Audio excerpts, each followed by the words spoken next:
It's that time of the year. Christmas is coming and Black Friday is coming before that. So in this video, I'm going to recommend you 20 books for all kinds of people. Whether you want to buy yourself a gift or buy someone else a gift, I've got something for everybody. I've got a mix of fiction and non-fiction in this list, from thrillers to anthropology to philosophy to romance. Before I get into it, please like and subscribe and tell us what's on your Christmas wish list. Alright, first up, for those in a management or leadership position at work, I recommend Radical Candor, How to Get What You Want by Saying What You Mean by Kim Scott. If you're a manager or even aspiring to be one, this book is a must read.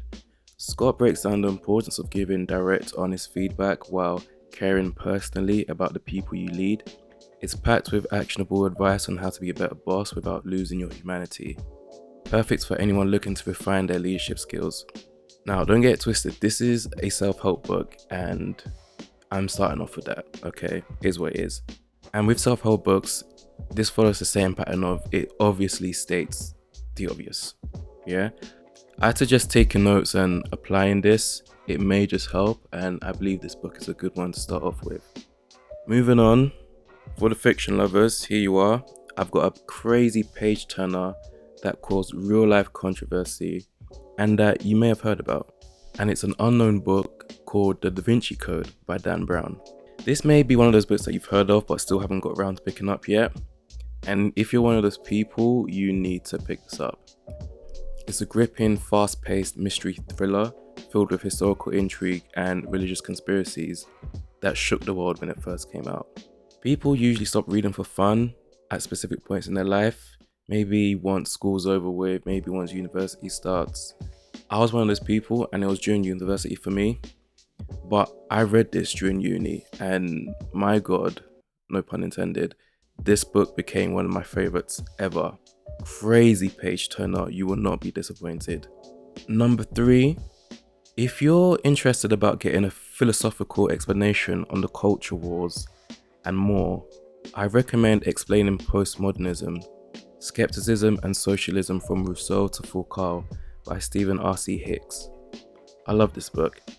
It is a must if you want to learn more about the philosophical battle behind the mainstream culture wars. Hicks portrays this in lines like this, quote, "So after abandoning reason and logic, after experiencing real boredom and terrifying dread, we unveil the final mystery of all mysteries, nothing. In the end, all is nothing and nothing is all. With Heidegger, we reach metaphysical nihilism." This book is fantastic. Absolutely fantastic. Definitely pick it up. It is an easy read as well. I know some people stay clear of philosophy books because, it's a bit too wordy, it's a bit too dense, but Hicks does a great job with this book. Number 4, for those of you on the hero's journey to save the world, or just interested in how we can actually save the world, I recommend How to Spend $75 Billion. This book is a fascinating read for those who love to think about how global issues can be tackled. Lomborg offers practical solutions on how we could most effectively allocate resources to solve some of the world's biggest problems. It's perfect for someone who's looking for more helpful and hopeful takes on global issues. I really like that the problems and solutions were ranked in this book, and so was the predicted impact of each solution. I actually came away from this book feeling like, okay, we could, if we actually got our act together, solve a lot of issues. Also, this kind of primarily focuses on developing countries, so tackling poverty, hunger, malnutrition, waste systems, all of that good stuff, education, etc., etc. Moving on, number 5, for those looking to get close to God, The Reason for God by Timothy Keller is a good book. This book is a thoughtful and compassionate defense of the Christian faith. It's the closest I've actually come to having faith. It's that great a book. Keller addresses the doubts of skeptics and believers alike, making this a great read for anyone questioning life's big decisions. It's an easy read also and not preachy at all. Number 6, if 20th century economists interest you, then I'd recommend Keynes' Hayek by Nicholas Wapshott. This book captures the intellectual rivalry that shaped the economic policies of the modern world. If you're fascinated by economics, then this is for you. It isn't technical and it includes a lot about the gentlemen's personal lives, which was very much needed, especially with Keynes, whose name has lived on after his death. I'm sure everyone's heard the classic phrase, "We're all Keynesians now." Pick up this book and you'll understand why. Number 7, if you want to learn about the 2008 financial crisis and how things got fucked up by the banks, then I recommend The Big Short by Michael Lewis. It is a fantastic book that also has a film that if you haven't watched is absolutely just one of the best films out there.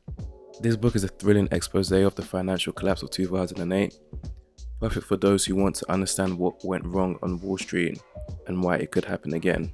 Number 8, which is relating to The Big Short, I recommend Stress Test by Timothy Geithner. You might want to read this book if you want to know about the financial collapse on the governmental side of things and how they have to kind of fix the mistakes the bankers have made. Geithner is a former US Secretary of Treasury. This book gives an insider's look at how the government handled the financial crisis of 2008, including the bailouts, among other things. And we also get to see more about Geithner's personal life and how, the stress from basically the world's economy crashing had such a strain on his family and the people he worked with. Number 9, back to fiction. Crazy big book recommendation. If you want like a 1,000+ page brilliant book to sink your teeth into, then Under the Dome by Stephen King is my suggestion.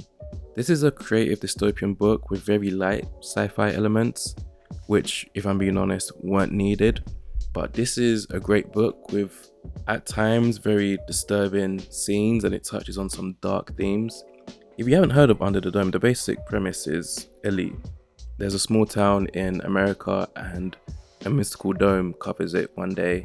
No one can leave, no one can enter, and this town, with all of its residents and businesses, is kind of used to portray, human nature and kind of what goes wrong with people before and after an apocalypse.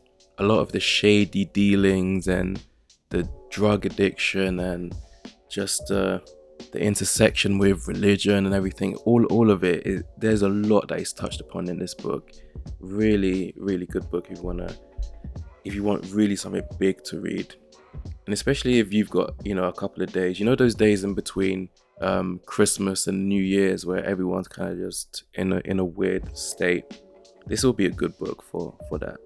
Number 10, if you're interested in a book by a black author with a black main protagonist with some black soulful writing at times, then Legendborn by Tracy Deonn is highly recommended.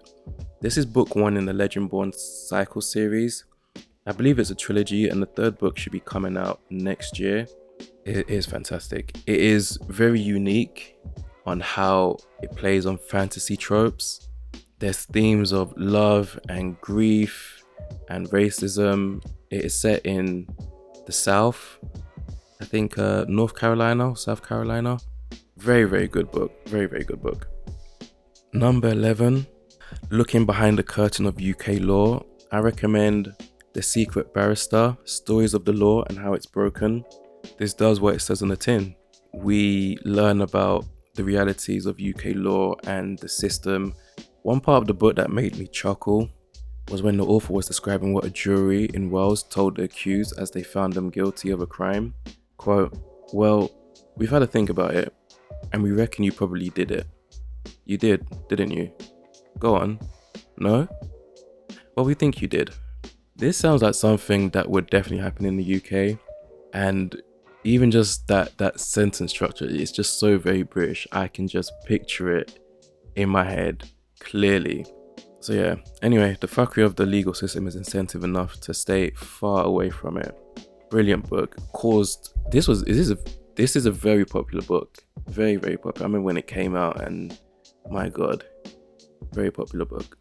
Number 12, if you're interested in anthropology and reproduction, then I recommend The Woman in the Body, A Cultural Analysis of Reproduction by Emily Martin. This book explores how women's bodies are viewed through the cruel, cold lenses of medicine and medical institutions, and how this affects the lives of women during multiple stages of their lives. Number 13, if you're looking for sort of the dark side of sexual liberation, then I recommend Living Dolls, The Return of Sexism by Natasha. This is a pretty good book. It examines the twisted standards that we have now when it comes to women. For example, many young women now seem to believe that sexual confidence is the only confidence worth having. I read this book a few years ago now, and to be honest, things have only gotten worse on all fronts, but I'd highly recommend it. 14, practical dating advice for women. I recommend Mr. Good Enough, The Case for Choosing a Real Man Over Holding Out for Mr. Perfect by Gottlieb. Laurie is pretty well known. She has done interviews and talks everywhere regarding love and dating. One of the most profound statements in this book really stuck with me. Sure, sometimes they complain about their husbands, and at first I felt proud of my decision to not end up like them, in what seemed like less than ideal marriages with less than ideal spouses.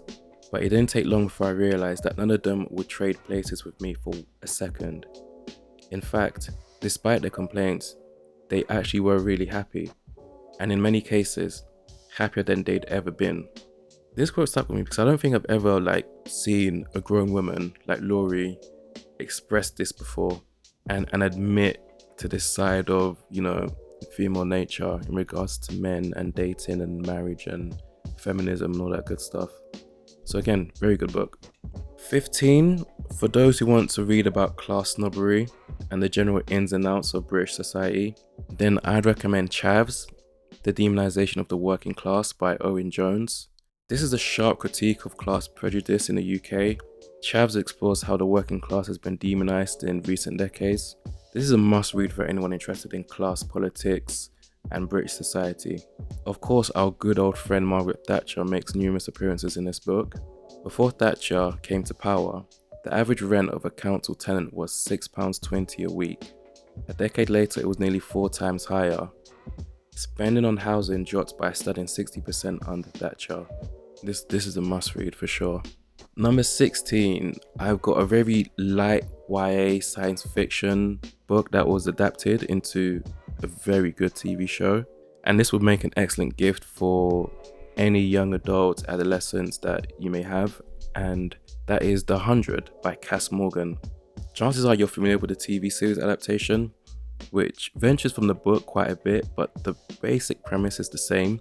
After a nuclear apocalypse wipes out everyone on Earth, somehow some were able to build a life in space, but it can't last forever, and numerous generations after the initial apocalypse, 100 young criminals are sent down to see if the Earth is habitable, and then madness ensues.